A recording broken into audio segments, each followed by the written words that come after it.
És el segon any que ens trobem tots un dia al del Col·legi del Carme i l'Escola del Serrallo. Creiem que és molt important fer barri, estar al barri, conèixer-nos, perquè són dues escoles d'aquí. Això també és créixer. A més de juntar dues escoles que mai ho havíem fet, ens coneixem, però a més és que la diferència d'edat ens agrada molt els vincles que es creen. Bon dia, som els alumnes de primer i segon de Serrallo i hem vingut a explicar-vos el projecte de com podem cuidar el nostre fons marí. Hem descobrit coses que es diuen biòtops, coses subaquàtiques que l'ésser humà vam construir i vam submergir.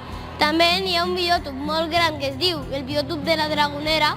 Després d'enfonsar-ho, estava tot ple de peixos, algues. Serveixen perquè els peixos i les algues es poden refugiar.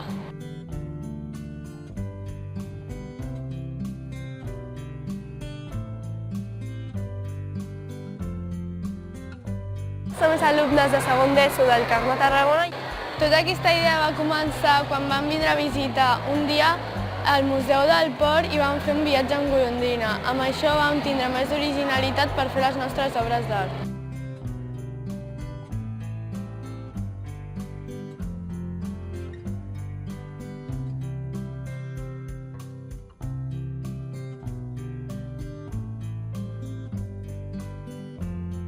Ens va agradar molt aquest projecte d'Apropa't perquè, com diu el nom, ens va ajudar a apropar-nos a altres escoles del barri i fomentar la creativitat en grup.